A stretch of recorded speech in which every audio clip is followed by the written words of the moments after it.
You want the developer experience of Next.js, but the global network of Cloudflare. Well, thanks to OpenNext, you can. In this video, we'll bootstrap a Next.js application and deploy it to Cloudflare's edge with a simple git push. Then I'll show you preview deployments. We'll even add some middleware attaching the visitor's country to the request headers. Sounds fun? Let's do it.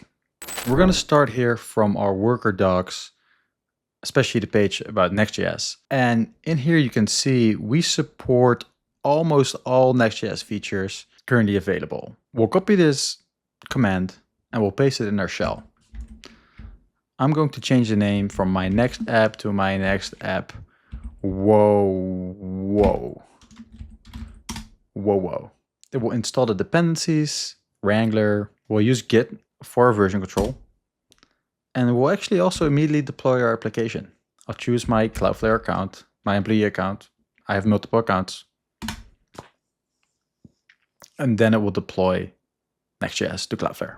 Great. Within a couple minutes, we deployed a Next.js application to Cloudflare with a single command. Now I mentioned we were going to do this with a simple git push. And in order to do so, we have to publish this repository to either GitHub or GitLab. I'll use GitHub, but they both work. So I'm going to go to GitHub and I'll click new repository. And we will call this my next app. Whoa. No description, but we'll make it private and we'll create the repository. All right, then we can follow these instructions. Remote at origin. So here you see we're inside of our app. Remote at origin, git branch and main, and finally we'll push to main. Now if I refresh the page, it should have our app. Cool. Now the next step is to go to our workers page. And if I refresh, it should show me my next app, whoa. So I'm going to go to this app, click on settings, and if I scroll down, there should be a build. This is worker builds, which is awesome. For me, it currently shows Git because I've already connected my GitHub. If you haven't done so, it will show you a GitHub icon or a GitLab icon, and you connect one of the two. But because I'm already authenticated, I'm just going to connect this new repository with this worker. The repository, it picked my last one, was next to whoa. The branch is main. And now this is important. The build command will be pnpm run build, but the deploy command will be pnpm run deploy. Not the default Wrangler deploy, because pnpm actually runs OpenNext first and then deploys the assets. And then for our preview deployments, we're going to go non-production deploy command and we'll say pnpm run upload, which will upload the assets to our preview deployment URL. All right, let's press connect. And now we can push a commit and it will start to build automatically. So I'm going to open up my editor here and I'm going into page.tsx. And as you can see here, we have these list items. So I'm going to copy this list item. So I'm going to go to S here and I'm going to say deploy to Cloudflare. And I'll save it. And then we'll see if it works, the pnpm run dev. So this runs the local dev server. As you can see, it's very fast, just like normal Next.js. And I'm opening it. And it shows this third item deployed to Cloudflare. Great. Okay. So now I'm gonna add this to Git. And I'm gonna commit it and say, welcome to Cloudflare. And then I'm gonna push it. Okay. Now we should go back to our dashboard and it will show a new build in progress. So I'm gonna click on it and we can follow the progress here. Now this can take a minute or two for the first time. All right, build completed. Now let's open up our worker here, the deployed one, and refresh. Deploy to Cloudflare. Isn't that amazing? Within no time, we just pushed the commit to GitHub, Cloudflare worker builds built it and deployed it. It's amazing. Now, I mentioned that I'll show you preview deployments because normally you have your main branch and it should be in a pristine state. But sometimes you want to develop a feature in an environment that's more like production. And this is where preview deployments come in very handy. So I'm going back to my editor and I'm going to create a new branch. from master, and I'm going to create a new branch, and we call this branch feature 123. Okay, and I'll also add a new list item. So instead of just deploy the Cloudflare, we also want preview deployments. Save. Okay. Now I'm going to commit this and push this to our feature 123 branch.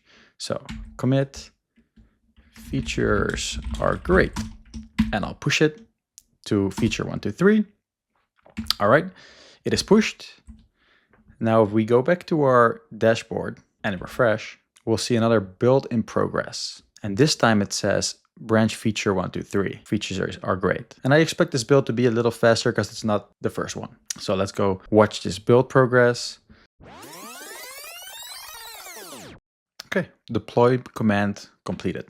So now on our preview deployment, we should be able to just access it by adding our branch in front of the URL. So we have this one here. I'm going to duplicate it. And I believe ours was called feature 123 dash. Here we go.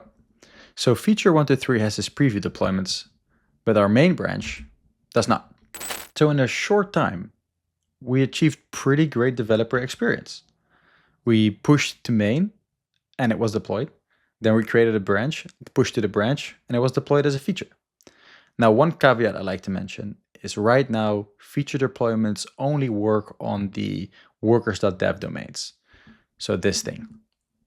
We're working on bringing it to custom domains, but for now, the feature deployments only run on workers.dev. Okay, great. This is awesome, but let's go a little further. Let's add a bit more depth. So one of the many reasons to use Cloudflare's network is that you get access to vast amount of data on every request. The country, the city, the continent, even whether the user is in the EU or not. Now that's pretty tricky to do with a standard Node.js application. But with our application running in Cloudflare Workers, we can easily add it to the middleware. That way we can access it before the request even reaches our page. So I open up my editor and I'm going to create a new file. And this new file goes here in the source, and we'll call it middleware.ts. Okay. Then the first thing, well, let's copy code from the docs because that's what everybody does, right? Let's use this one. Okay. We import the next response and the next request. And here they show a redirect, but we won't be doing any redirects. Now we also need the Cloudflare context. So we're going to say import getCloudflareContext from OpenNext Cloudflare. And this allows us to get all the information from the request that Cloudflare adds. And if we're doing servers binding in another video, you will also access it through getCloudflareContext. And instead of just doing a redirect, first I'm going to get the Cloudflare context. So it's stored on CF as a property on getCloudflareContext. And now we can see, for example, CF dot city, continent, country. So that's great. Next, we'll need the current request header. So say request headers equals new headers of request.headers. Okay, so this will create a new headers object from the existing headers. Then we'll say request headers dot set, and we'll say x user country, and that will then be cf dot country or a question mark, just in case it's not populated. Finally, we need to return a new Next.js response with these request headers. So we'll say Next.js response next, and it will take a request again. The request will have headers, and we will use our request headers. Finally, the matcher is which paths you want it to match to. I'm going to be using what they have in the docs for matching all the paths, which is this matcher. You can get this from the Next.js documentation. Maybe you only want to do this on certain other pages. That's just totally up to you. All right, now let me save this. And in our page, we can now use this, right? So we'll turn this into a server function. And then we want to import the headers from next headers. Okay. And then we can say, okay, header list equals await headers, because it's a promise. And then in our list, we can add another list item, and we'll just say hello from header list get an X user country. All right, let's open up pnpm run dev. Hello from the US, because I'm in the US. So in a short time, we bootstrapped the Next.js application, deployed it to Cloudflare's edge across the globe, added preview deployments, and finally used Cloudflare's rich request properties in our middleware. Oh, and all of this works on the free plan. It goes without saying it, even though I just said it. Let me know in the comments what you'd like to see next. Is it Drizzle and D1, adding authentication, static site generation, server side generation, incremental static rendering, or server actions? Let me know. Thanks for watching.